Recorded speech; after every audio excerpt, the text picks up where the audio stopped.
Well, we've got a number of pocket radios here from the 1940s, 1950s.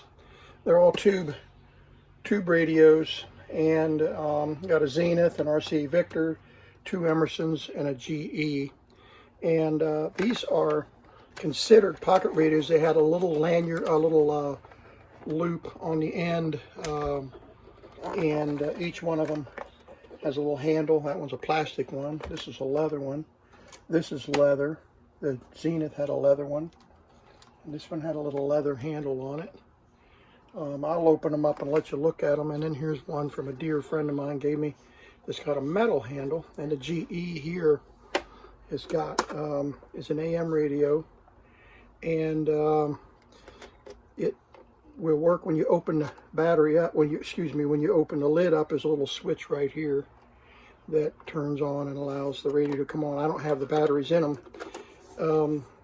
The main reason is because then this has AC too, as well as DC. So this has, and you saw the switch on the front. The switch was AC and DC. Let me see if I can get to it here. Oh, there we go. Yeah, there's the battery and the AC or external DC power. Back in the day, Edison believed that there would be a DC, a household current called DC, but that never happened, not widely. And then here's an Emerson. It's in beautiful condition, and it's got the antenna here, and it's a beautiful, beautiful little radio. This one's fairly light without the batteries in it, and let's see if I can get the, yeah, here it is, the compartment to open up the batteries. I'll let you look at the compartment where the batteries go. You can see the pictures. They're the micro or the MIDI tubes. It takes a B battery, which is 67.5 volt battery right here, and I have this wired to use my 62 volt, which is 9 volt batteries all tied together. And I've got it, and got a couple of these that I made up so that you can put batteries in them and hook them up to either the wide connection. Let's see if I can show you this wide connection for the B battery. That's the way they came, 67, and then I've got it hooked up, got it where you can hook it up to that section, and a filament voltage here with a D battery. It's called the A battery for the filament. And all of these have basically that same configuration with batteries. Not everyone used a separate A battery, but some of them did. All right, let's take a look at this one. This one's super heavy. It feels like it's already got batteries in it. But let's look at the radio itself first. There we go. Look at that. Isn't that beautiful? And compare that with this Emerson here. They were different models, and both very, very beautiful radios. All of these work now. I've got them all working and recapped. In some cases I've recapped them. Some of them I've tried not to disturb them at all, just to get them and get them to fire up. What's going on here?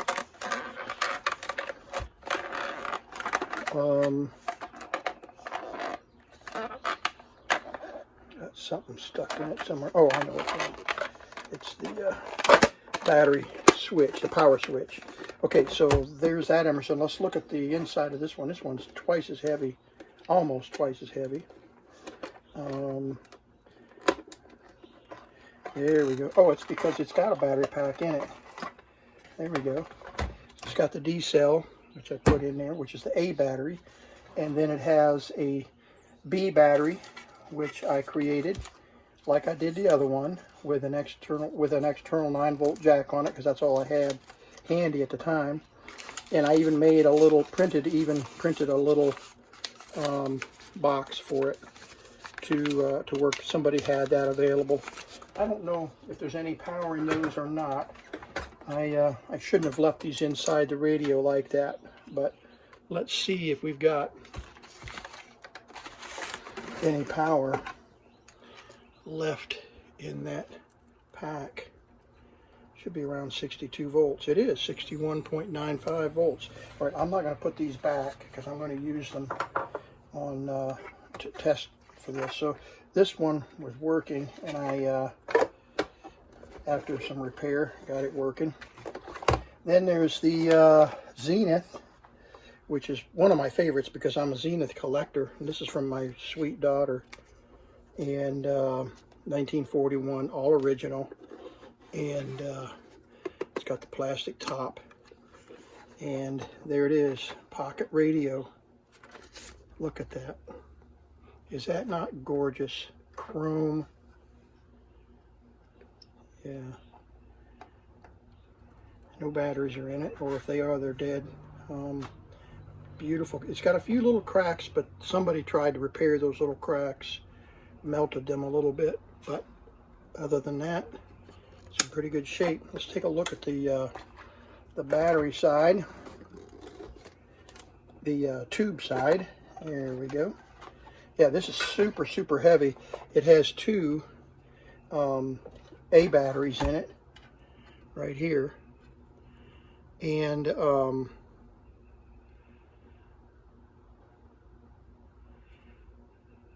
underneath this panel, and then it has room for another battery here.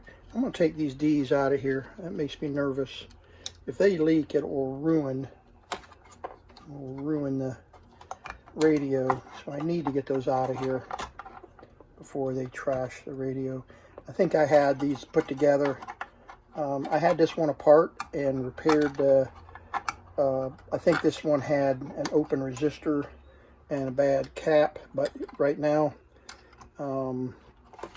it's working. And let's see, we got the clips here and clips here. There we go. I'll put the schematic back. I'm glad the guy included the schematic with it. There you go.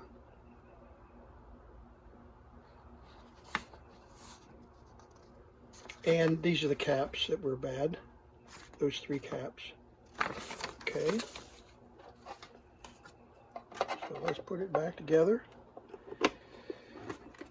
There we go. That's the Zenith. We've seen the Emerson and the General Electric. So what's left is the RCA Victor.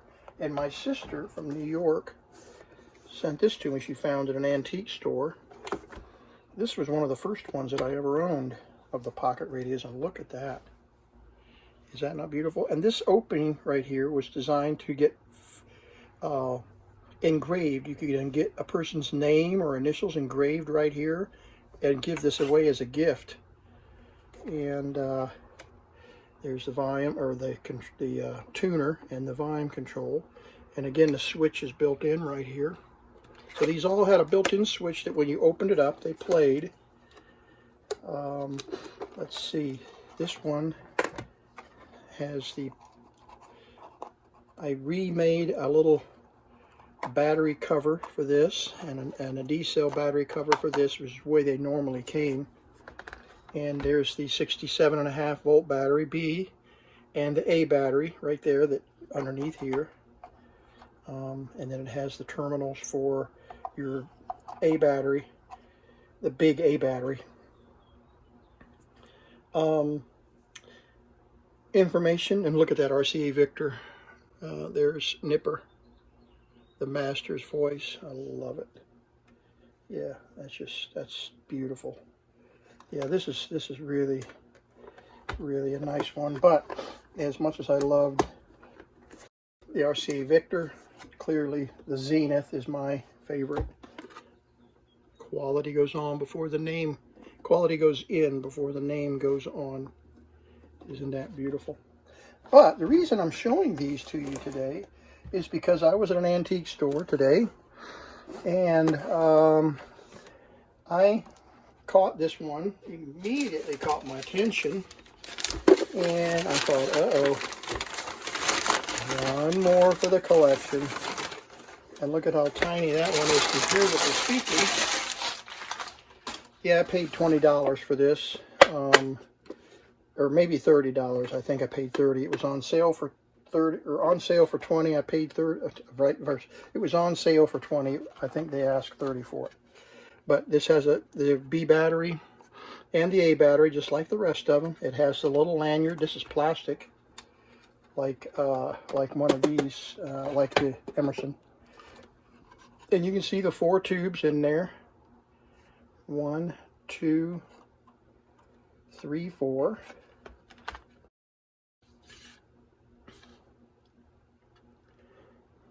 One and a half volt tubes. Montgomery Ward airline. So I don't have any idea what condition this one's in. So we're going to just hook up the batteries to it. This one had a battery leak here. You can see the damage that was done in there. It's what happens when you leave them hooked up. It's just taking a big chance. So we're going to try to see if we can get the radio to fire up. We'll put a good battery in the, hey, that's 1.6 volts. And let's get the polarity right here. Okay, polarity goes this way, positive down like this.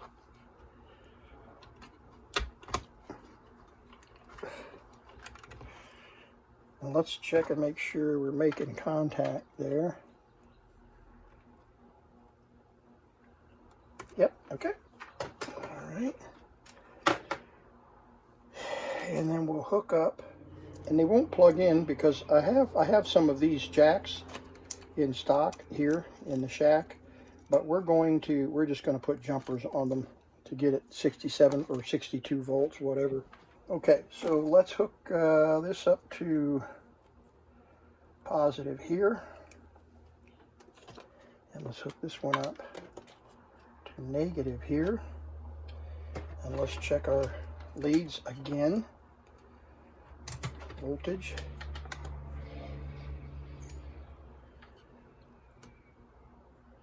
Okay.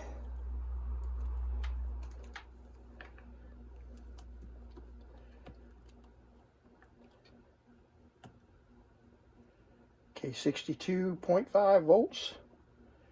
And red is positive and black is negative. That's the way you want it. So positive and negative. And let's open it up. There we go. Let's open it up, see if we get any crackle.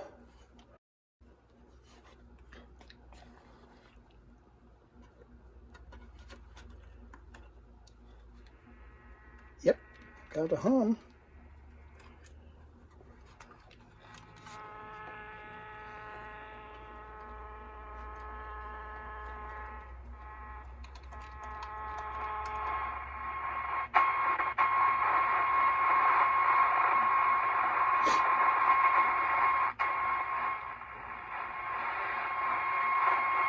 Let me unplug this light. There we go. It's a little quieter.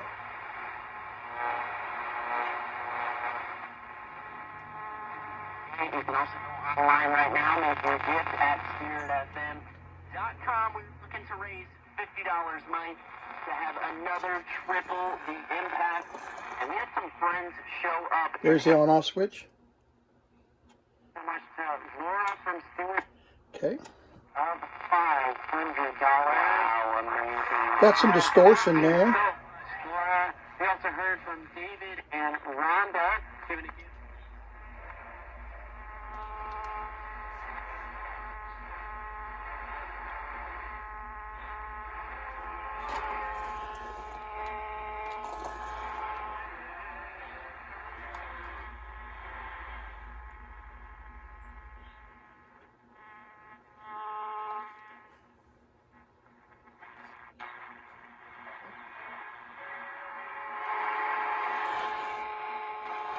Okay, we're in the middle of the day here, so the signal's going to be really poor. At about 6 o'clock this evening, they'll all come alive, and we'll have quite a few channels here. So this is a real find because it's working just like it is. The hum you're hearing is something on my shack here. I've got all kinds of things plugged in. There, that got rid of that hum. One of the hums.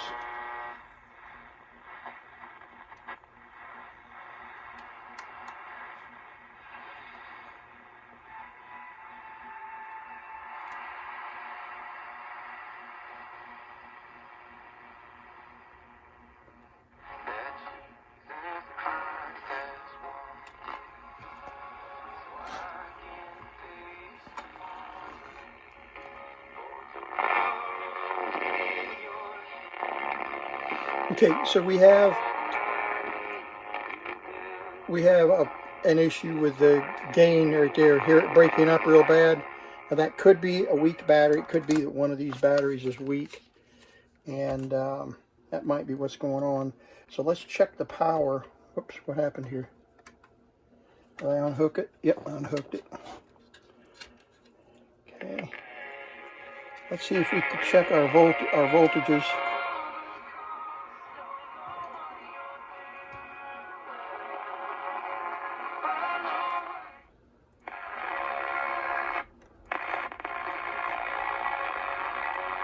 $60 volts, so it's a little low.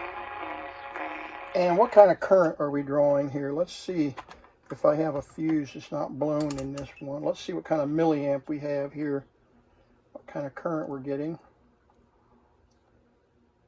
Okay, that fuse must be blown, so let's go to 10 amp. There we go. 150 milliamp, 130 milliamps. There's 100 milliamps, 90 milliamps. 70 milliamps, 6. Okay, so it's dropped way back. I don't even know what.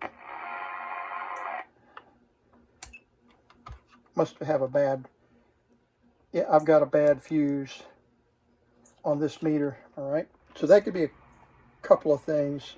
Yeah, I think we got a low battery. It's going to turn off. Come on here. Well, come on here, turn off.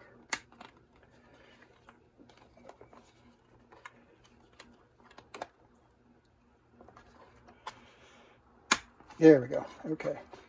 Yeah. Let's see what kind of power we got here.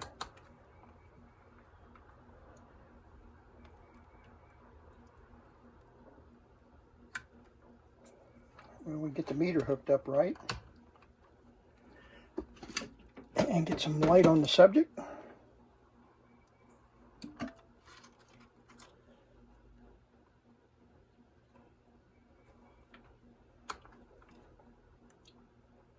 Okay, 1.5 volts. And let's see what happens when we open up the unit.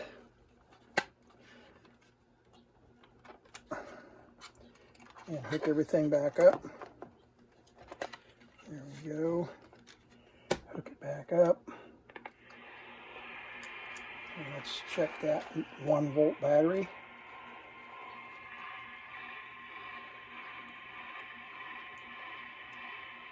Yeah, 1.5. Okay, so it's not overloading it. It's not pulling it down. So we just got, we may have a weak or poor cap here that is causing distortion in the audio. I've got enough power. 62 volts is more than enough to make this radio work. So, and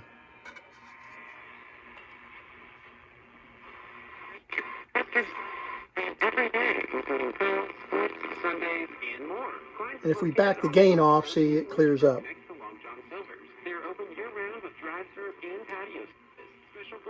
And that's very common in my shack here this time of day to have such a poor signal.